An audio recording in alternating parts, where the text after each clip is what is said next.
Vous avez déjà entendu ça? Oh, Martine qui a eu un cancer du sein, mais pourtant elle allait bien et tout à coup c'est arrivé. Mais non, c'est n'importe quoi. Martine avait déjà des problèmes, sauf qu'on ne lui a pas fait remarquer. On ne lui a pas dit qu'il y avait un lien. Le cancer du sein, c'est un cancer monodépendant. Qu'est-ce qu'on entend par monodépendant? Mais hormones, bien entendu. C'est-à-dire qu'il va être influencé par vos hormones. Et les hormones, c'est ce qui régule tout votre corps. Lorsqu'une femme va chez le médecin, qu'elle demande pourquoi elle en est arrivée là, bien souvent, ce qu'elle entend comme réponse, ben, c'est comme ça, c'est le hasard, pas de chance. Mais c'est pas possible qu'on entende encore ça maintenant.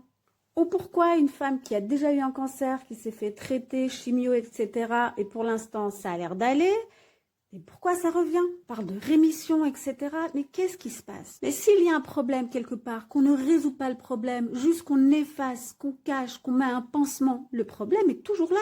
Donc c'est normal que ça se poursuit.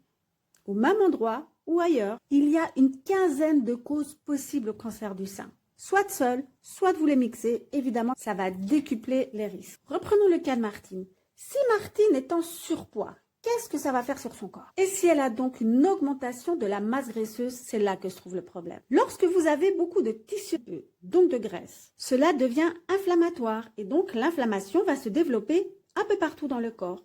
Et donc, vous pouvez avoir des douleurs au niveau des articulations, au niveau digestif, dans la tête. À cause de quoi la prise de poids peut arriver? À cause d'un climat hormonal, parce que votre hygiène de vie n'est pas adéquate, donc tout ceci, soit parce que vous avez de l'inflammation, ce qui va déréguler les hormones, et encore pour d'autres raisons que nous allons voir plus tard. Évidemment, la prise de poids est due aussi à l'alimentation. En général, à cause d'une grande quantité de féculents, du sucre et de l'alcool, qui est aussi du sucre et qui inflamme.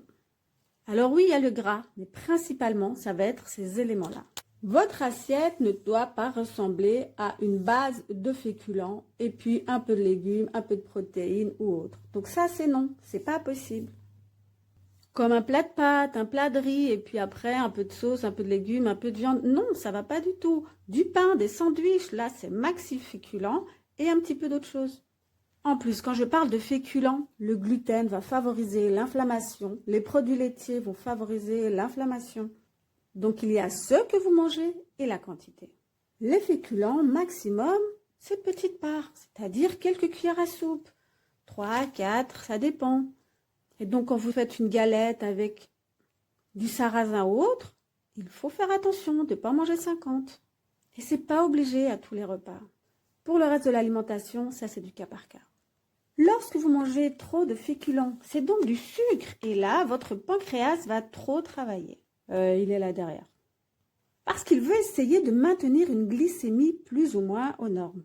Ce que vous devez comprendre, c'est que plus vous mangez de féculents, donc du sucre, plus des sucres à côté, des produits industriels, plus votre corps va devoir larguer de l'insuline. Parce que tout le sucre, le glucose que vous avez mangé se trouve autour des cellules. L'insuline va permettre de faire rentrer le glucose au niveau des cellules. Mais à un moment donné, il n'y a plus de place. Donc les cellules disent « stop, stop ». Donc tout le glucose reste accumulé partout autour et les cellules sont pleines. Et comme ce glucose ne peut pas rester là, votre corps va alors le transformer en graisse. C'est pour ça qu'il y a des paquets de graisse qui s'accumulent sur votre corps. Et donc, dans ces cas-là, votre pancréas est épuisé parce qu'il a trop travaillé. C'est lui qui relargue l'insuline et tout le reste de votre corps est épuisé. Et donc, si vous consommez beaucoup de produits industriels ou un peu, mais régulièrement, ça fait beaucoup, soda, sucreries, pâtisseries, pain, pâtes, des crêpes, n'importe quoi, le taux peut monter très vite. Et c'est pas juste en cherchant, est-ce que je mange, il y a plus de glycémie, ma glycémie monte. C'est pas ça le problème. Là, c'est le problème qui est complètement détourné. Il y a beaucoup de trucs à la mode.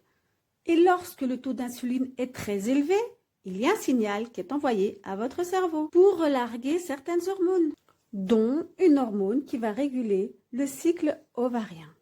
Et donc, la production des hormones sexuelles, œstrogènes, progestérone et d'autres. Donc, en résumé, vous mangez trop féculents, sucre, alcool, gras qu'on trouve là-dedans, ça, vos hormones sexuelles, tout ce qui se passe dans votre ovaire, avec les syndromes des ovaires polykystiques, toutes les douleurs, l'inflammation à ce niveau-là, Et donc là, on parle d'hormones. Et qu'est-ce que j'ai dit tout à l'heure? Le cancer du sein est hormonodépendant. Donc à partir du moment où il y a des problèmes hormonaux, il y a un lien avec le cancer du sein. Donc trop de graisse, attention aux hormones. Hormones perturbées. Et les hormones, ça joue évidemment sur votre faim, le sommeil, l'humeur, les émotions, etc. Et les autres cancers hormonodépendants sont justement les ovaires, l'utérus, plutôt l'endomètre. Donc c'est la paroi ici qui recouvre. Là, vous comprenez déjà un grand lien entre tous les problèmes dits féminins et toutes les hormones. Et les problèmes liés au poids, mais pas que.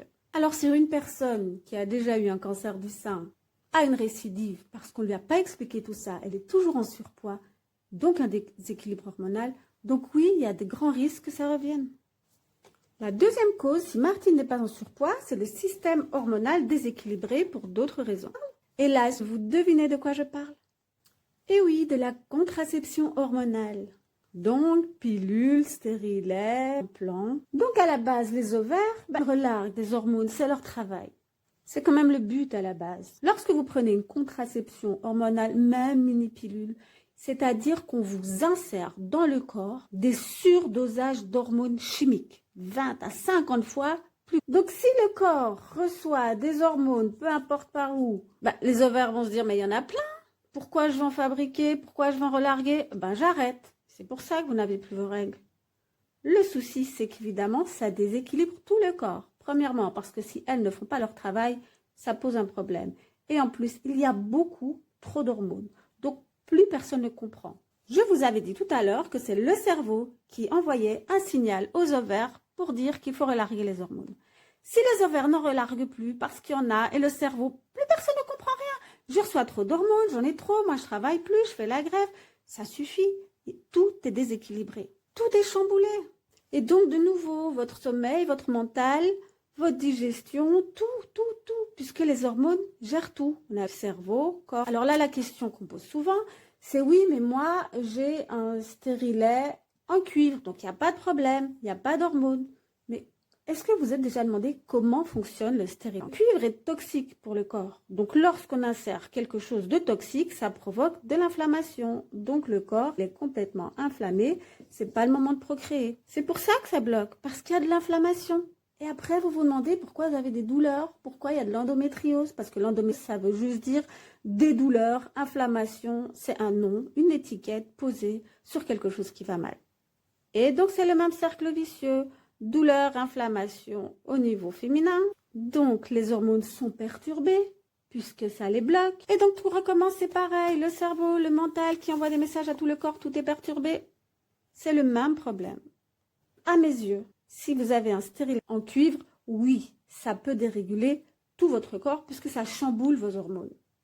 Et un lien, peut-être pas aussi direct, mais sur les cancers hormonodépendants. Et tous les problèmes inflammatoires de votre corps, donc douloureux, ou qui dégradent les capacités corporelles. Donc, lorsque vous recevez une dose d'hormones chimiques, les ovaires sont au repos forcé, n'ont pas le choix.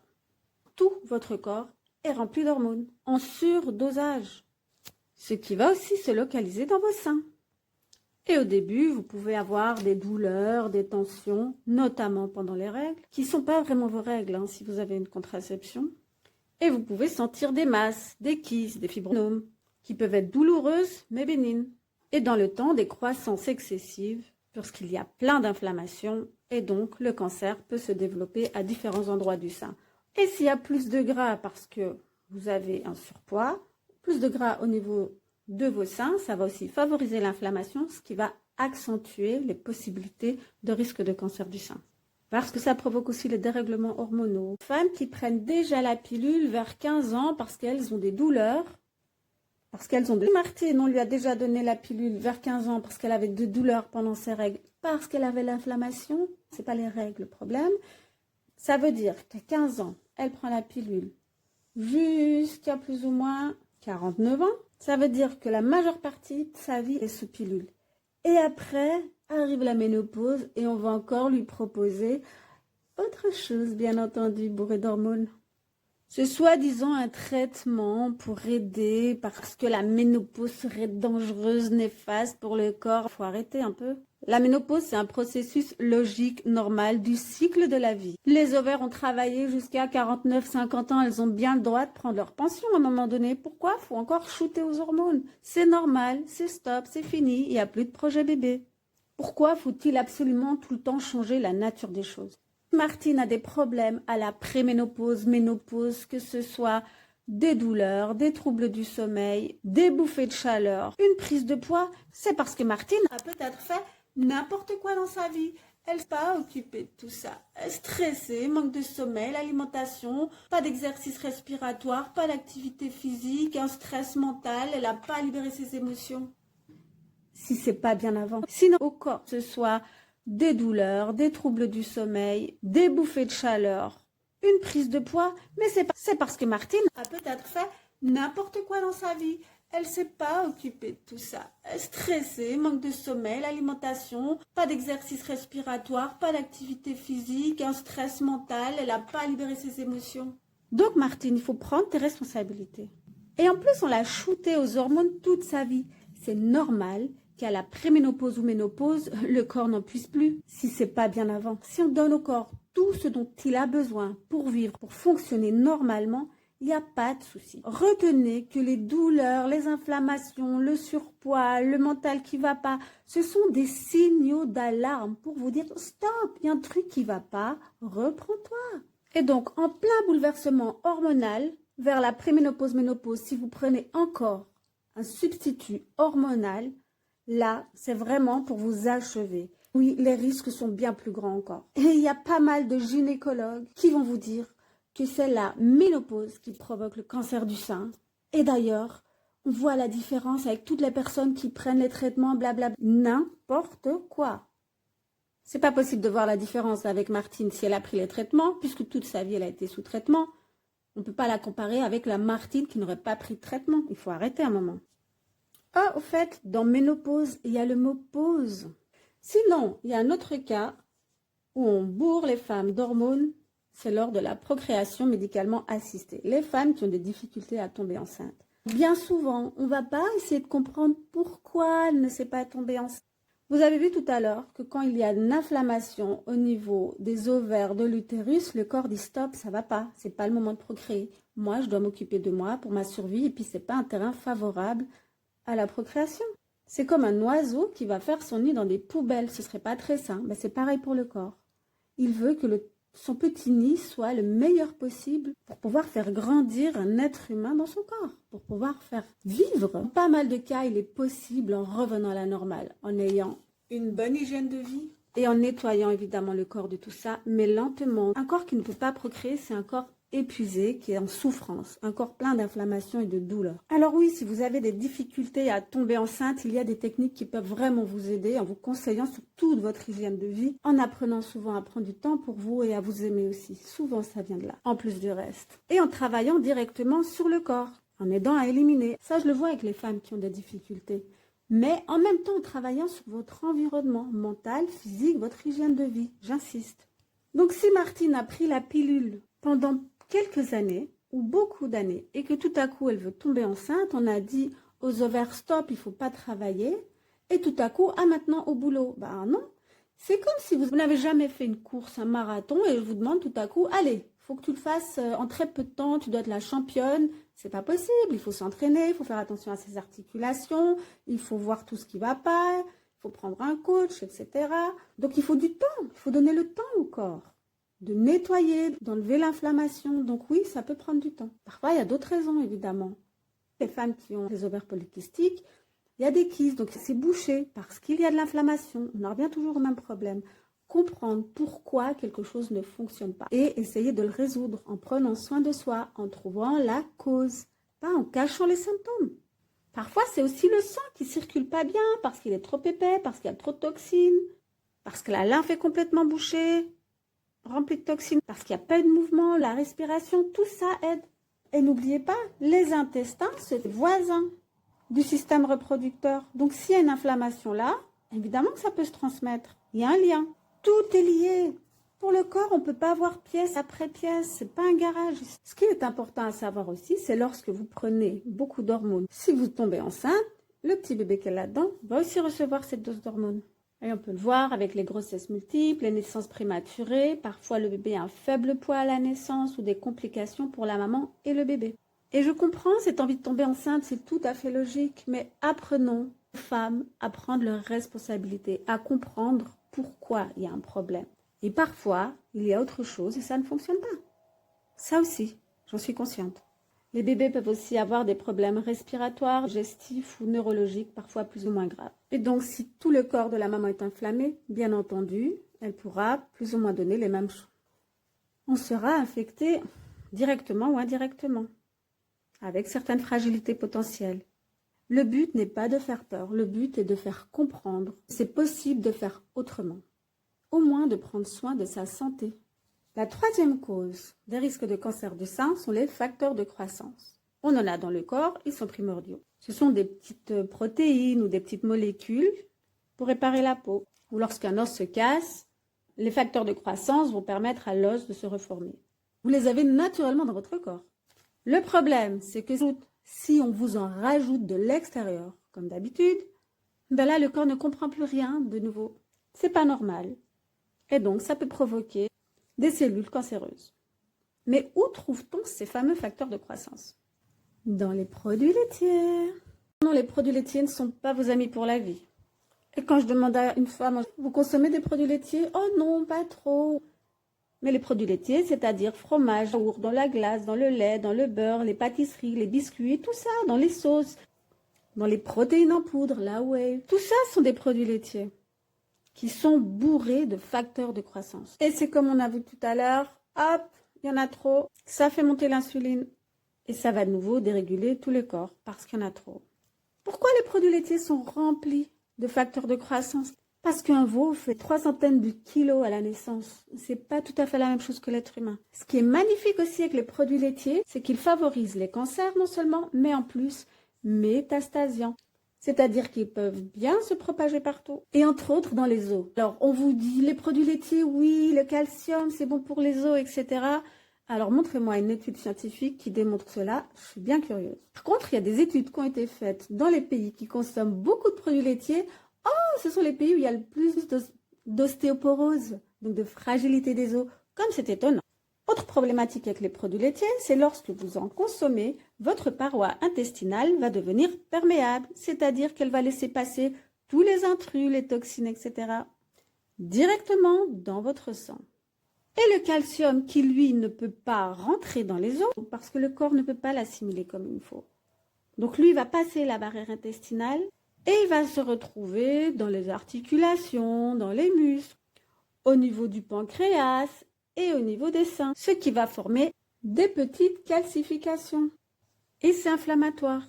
Et c'est là que les médecins vont proposer la biopsie, c'est-à-dire aller retirer une partie pour voir si c'est cancéreux ou pas. Mais qu'est-ce qui peut se passer?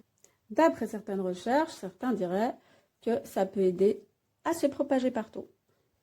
Et les produits laitiers sont encore plus chargés en hormones à l'heure actuelle parce que ces pauvres vaches sont elles-mêmes shootées aux hormones pour prendre plus de poids, pour faire plus de lait, sans jamais avoir de pause, parce qu'ils enchaînent insémination, etc. Alors les produits laitiers, même bio, en contiennent, donc ça ne change rien du tout.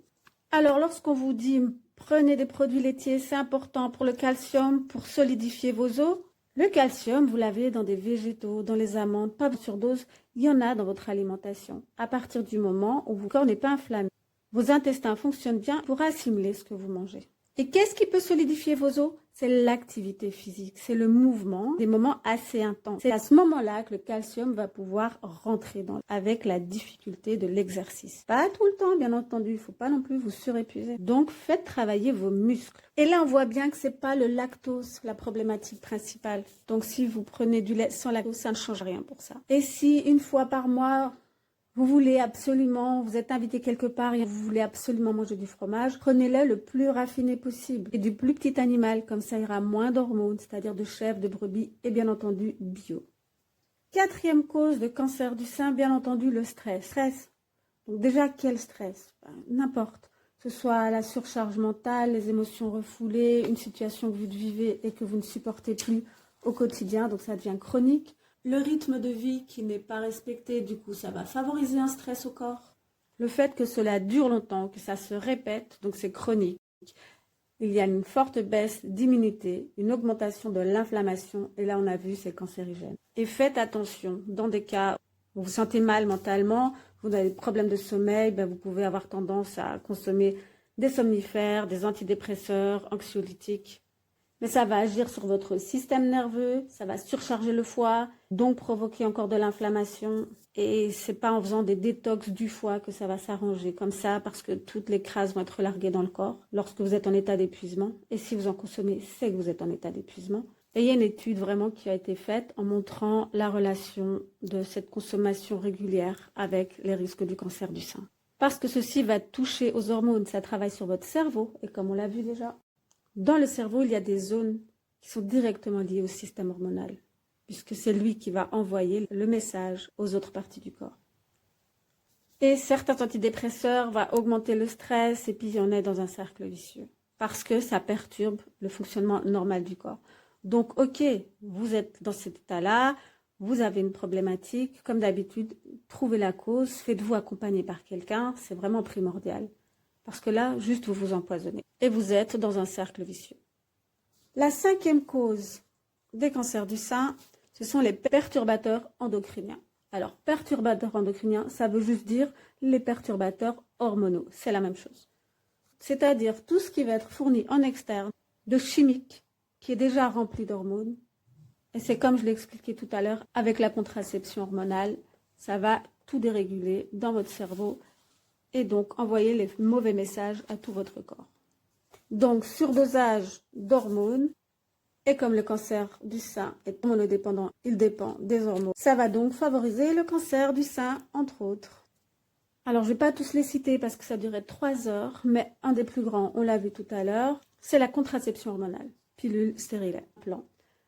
Dans l'eau, évidemment. Pourquoi dans l'eau? Parce que les femmes, lorsqu'elles ont pris une contraception hormonale, elles vont aux toilettes. Vous pouvez en retrouver du coup dans l'eau parce que ça, c'est pas filtré dans votre eau du robinet et même parfois dans les bouteilles. Donc, il faut vraiment penser à filtrer l'eau. Les produits ménagers aussi, il y a des parfums. Les parfums de synthèse, c'est-à-dire le parfum que vous mettez sur vous, peu importe son prix, n'est-ce pas? Tout ce que vous allez sentir, tout ce qui va être désodorisant pour les toilettes, pour la maison, pour la voiture, pour les tissus, tout ce que vous allez respirer. Il y en a aussi sur votre peau. Les shampoings, les crèmes pour les lèvres, le maquillage, le sang. Alors quand vous voyez parfum naturel, odeur naturelle, c'est n'importe quoi. Ça veut rien dire. Quand on vous dit naturel, ça veut rien dire, il faut chercher. Regardez la source. Des huiles essentielles, c'est ok, et encore pas tout le temps, ça peut aussi perturber. Je sais, vous avez certainement l'habitude d'avoir des odeurs partout, mais c'est comme ça. Et donc on va trouver aussi les pesticides, très grand perturbateur des hormones évidemment. Tout ce qui est plastique, bouteilles, emballages, les boîtes de conservation, les ustensiles de cuisine anti-adhésifs, spatules et même les poêles donc, en téflon ou céramique. Alors ça va être en contact avec de la nourriture grasse, humide. Il y a beaucoup de perturbateurs qui vont se retrouver dedans. Vous les avalez, ça va bousiller toutes vos hormones. Et donc je rappelle, les hormones, c'est pas que toute la zone féminine, les seins, les ovaires, etc. C'est le sommeil, le mental, la faim, le poids, le stress, la dépression. Ça joue sur tout. Évidemment, il y a les pesticides, qui sont très grands perturbateurs endocriniens.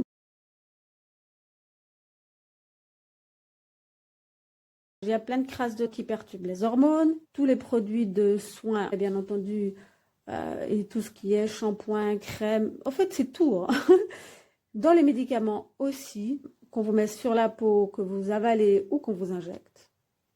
Ça peut être dans des soins dentaires, etc. Alors vous allez me dire, oh, au secours, on ne peut plus rien faire. Ok, on fait ce qu'on peut, on fait le plus qu'on peut. Il y a des choses qu'on respire dans l'air extérieur, etc. Les parfums des gens dehors, là, on n'en peut rien. Mais ça, c'est votre choix. C'est à vous de décider. Est-ce que vous voulez aller bien? Parce que comme j'ai dit, ça joue sur toute votre santé et votre état mental. Vraiment, je vous assure. Et votre sommeil, etc. On revient aux sources et en plus, il y aura moins de choses dans les armoires. Vous ferez de la place. Et si vous mettez le déo, bien entendu, alors directement au niveau du sein, c'est parfait. Hein. Sous bras, cancer, hop. il y a de l'aluminium, c'est magnifique. Si vous êtes déjà mal et que vous en prenez, faites en sorte de revenir à la normale le plus possible. Le but, c'est pas de vous culpabiliser ou autre, mais vous avez le pouvoir dans vos mains. Vous pouvez faire le maximum. Et si vous avez besoin d'être accompagné, demandez de l'aide, ne restez pas seul. C'est pas toujours évident de changer, hein. Je sais très bien, je suis passée par là moi aussi. Plein de problèmes de santé, ma santé qui a été perturbée, donc je comprends totalement. Diabète, pré-cancer, avec 20 000 de symptômes douloureux. Donc là, on voit qu'il faut vraiment revenir au plus naturel possible, le moins de mélange possible, et que vous compreniez tous les mots qui sont inscrits dans les compositions. Et même avec les applis et autres, c'est pas toujours correct ce qui leur sort. Il y a les traitements hormonaux, donc hors contraception, c'est-à-dire lors d'une PIR, donc la procréation médicalement assistée, on donne des shoots d'hormones à la femme qui en a déjà probablement eu plein avec sa contraception, mais même si ce n'est pas le cas, c'est une grosse dose, et donc là, ça perturbe de nouveau tout évidemment, parce que le corps ne comprend plus rien. Toujours se demander pourquoi il y a un problème au niveau de la fertilité. Et régler ce problème-là, c'est pas en donnant des shoots d'hormones, même si vous arrivez à concevoir un enfant, dans quel état? Dans quoi va grandir le bébé? Comment va se trouver la maman? Aura-t-elle plus de possibilités d'avoir ce qu'on appelle un baby blues? Parce qu'il y a une grosse chute d'hormones en plus, le corps est complètement perturbé. Et donc, lors de la ménopause, pareil. Voilà, des gynécologues vont dire « Oh oui, c'est dangereux la ménopause », alors que ça fait partie juste du cycle normal de la vie. C'est le moment d'être en pause, n'est-ce pas? Et donc là, rebim, une grosse dose d'hormones. Et après, on se demande pourquoi il y a des cancers hormonodépendants. Ensuite, l'alimentation, donc tout ce qui va provoquer l'inflammation dans votre corps. Et dedans, je vais mettre tabac, alcool et toutes les autres drogues. Et les vapos, ça rentre dedans, c'est encore pire que le tabac. Vous avez déjà remarqué les odeurs en plus. Allez, on a tout rajouté pour faire passer crème et faire fumer de plus en plus jeune. Pour rendre ça encore plus attrayant. Donc dans l'alimentation, bien entendu, il y a les produits laitiers, on en a parlé tout à l'heure, le sucre, les produits industriels, le gluten et les fortes doses de féculents. Tout ça va augmenter l'inflammation et par conséquent perturber les hormones, etc. Bien entendu, en numéro 9, les antécédents familiaux, la génétique. Donc s'il y a dans votre famille des fragilités, vous avez un terrain plus sensible, mais c'est pas pour ça que d'office vous allez avoir un cancer du sein ou un autre cancer hormonal. Si vous pensez à changer votre mode de vie, à faire attention à tout ça, il n'y a pas de problème. Et ensuite, il y a tous les points qui font partie de votre hygiène de vie, votre mode de vie. Vous dormez trop peu, vous ne bougez pas dans votre vie, pas de sport. À l'inverse, il y en a qui font trop de sport, ça peut aussi perturber les hormones. Manque de respiration. La plupart des gens, si vous ne faites pas d'exercice spécialement consacré à votre respiration, vous avez un environnement psychologique complètement désastreux, à la maison, au boulot, en famille, n'importe où.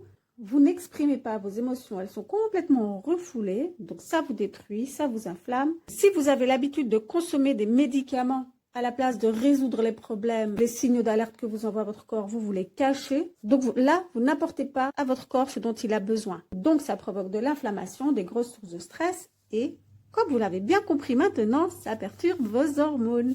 Alors là, selon votre façon de penser, le travail que vous avez déjà fait sur vous allez avoir deux réactions, soit au secours, mais d'office on va se choper le cancer. Avec tout ça, c'est pas possible. Cancer hormonal. Ou bien, mais c'est magnifique, ça veut dire que ma santé n'est pas ok, mais je comprends maintenant pourquoi et je peux jouer sur tous ces points-là pour aller mieux. Évidemment, vous n'allez pas tout faire en même temps, vous n'allez pas tout changer en même temps, mais petit à petit, un pas à la fois. Et votre corps va recevoir tout ce dont il a besoin et vous allez être en meilleure santé et éviter les dangers avec ces cancers hormonodépendants et tous les autres problèmes de santé, bien entendu. Donc, si vous avez déjà certains de ces troubles-là, ça veut dire qu'il y a déjà des perturbations hormonales. Il y a un problème avec la puberté précoce, les troubles de fertilité, des augmentations de poids, même si vous ne changez rien, même si vous ne mangez pas plus, et parfois vous mangez beaucoup moins, vous en faites beaucoup plus de sport, ça dérègle tout. La thyroïde, trop régulièrement de la fatigue, des troubles d'humeur, troubles du sommeil, que ce soit pour vous endormir ou vous vous réveillez pendant la nuit, des problèmes, quels qu'ils soient au niveau de règles, soit pas régulières, abondants, douloureux, syndrome prémenstruel, etc., kystes, fibromes et autres, des troubles digestifs et plein d'autres. Tout ça montre qu'il y a un problème hormonal. Et vous, qu'est-ce que vous allez faire? Mais vous allez analyser dans votre vie qu'est-ce qui ne va pas et travailler là-dessus. Ça peut vous paraître impossible, il y a tellement de choses à faire. Faites-vous accompagner pour savoir par quoi commencer, comment, combien de temps. Il n'y a pas une recette magique. Ça va dépendre de vous, de votre vécu, de votre passif, de votre mental, de votre personnalité, etc. La seule chose à retenir, c'est que vous pouvez reprendre votre santé en main. Vous voyez, sur tout ce quoi vous pouvez travailler. Donc rappelez-vous bien, pensez à vous. Vous avez des questions à ce sujet ou à d'autres, n'hésitez pas, posez-les-moi en commentaire ou en privé, je vous réponds avec grand plaisir. Et si vous voulez aller plus loin, vous faire accompagner, vous me contactez, je suis là pour ça. Et si vous ne me connaissez pas, je suis Fatima Physio et j'aide les femmes épuisées à reprendre le contrôle de leur vie, à regagner de l'énergie, de la clarté mentale, de la joie de vivre en travaillant justement sur leurs habitudes de vie.